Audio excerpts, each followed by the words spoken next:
Hello दोस्तों, कैसे हो आप लोग। हेलो दोस्तों, आज मैं आपको बताने जा रहा हूँ कि भारत में भूख के कारण किस कदर बेकाबू हो रहे हैं। दुनिया भर के विकासशील देशों में भूखमरी की समस्या पर international food policy research institute की रिपोर्ट में भारत 119 देशों में से 100वें पायदान पर है।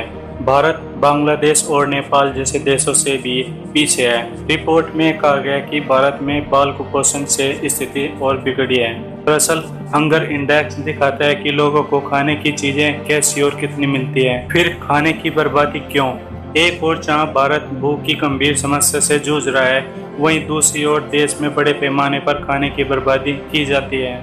खाने की बर्बादी भुखमरी का एक अहम कारण है। संयुक्त राष्ट्र के आंकड़ों के मुताबिक भारत में 40% खाना बर्बाद हो जाता है। इन्हीं आंकड़ों में कहा गया है कि यह उतना खाना होता है जिसे पैसों में आके तो यह 50,000 करोड़ के आसपास पहुंचेगा। आंकड़ों पर भी ना जाए तो यह भी हम रोजाना अपने आसपास ढेर सारा खाना बर्बाद होते हुए देखते ही हैं। शादी, होटल, पारिवारिक और सामाजिक कार्यक्रमों में, यहाँ तक कि घरों में भी कितना खाना यूं ही फेंक दिया जाता है। अगर यह खाना बचा लिया जाए और जरूरतमंदों तक पहुंचा दिया जाए तो कई लोगों का पेट भर सकता है। संयुक्त राष्ट्र की एक रिपोर्ट के मुताबिक भारत में खाने का पर्याप्त उत्पादन होता है, लेकिन यह खाना हर जरूरतमंद तक नहीं पहुंच पाता। भूख से पीड़ित दुनिया की 25% आबादी भारत में रहती है। भारत में करीब 19.5 करोड़ लोग कुपोषित हैं। इसमें वो लोग भी हैं जिन्हें खाना नहीं मिल पाता और वो लोग भी हैं जिन्हें खाने में पोषण की कमी होती है। आखिर कैसे रोकें खाने की बर्बादी को। खाने की बर्बादी को रोकने के लिए हर इंसान को व्यक्तिगत रूप से जागरूक होने की ज़रूरत है। जितना खाना है उतना ही ले। अगर घर में खाना बच जाता है तो वह अपने आसपास किसी ज़रूरतमंद को दे। शादी, पार्टी, होटल में भी ऐसा ही किया जा सकता है। वैसे कई संस्थाएं ऐसी हैं जहां लोगों का बचा हुआ खाना एकत्रित करके उसे ज़रूरतमंद लोगों तक पहुंचाने का दावा करती है।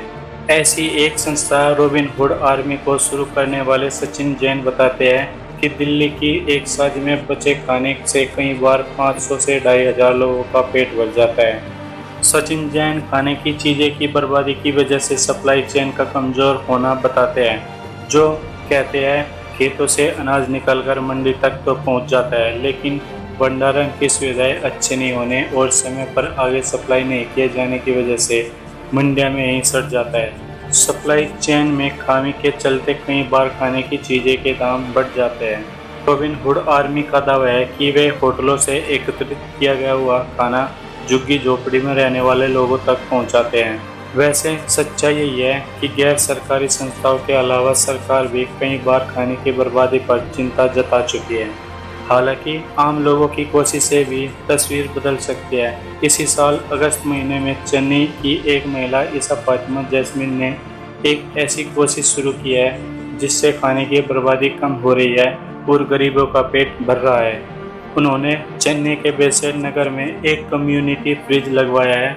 इस फ्रिज में आसपास के आम लोग और होटल के कर्मचारी बचा हुआ खाना लाकर रखते हैं, जिसका इस्तेमाल ज़रूरतमंद लोग अपनी भूख मिटाने के लिए करते हैं। हालांकि ऐसी कोशिशों का दायरा सीमित जगह तक ही देखने को मिल जाता है। अगर सभी जगहों पर बचे हुए खाने का समुचित प्रबंध हो तो करोड़ों लोगों का पेट भर सकता है।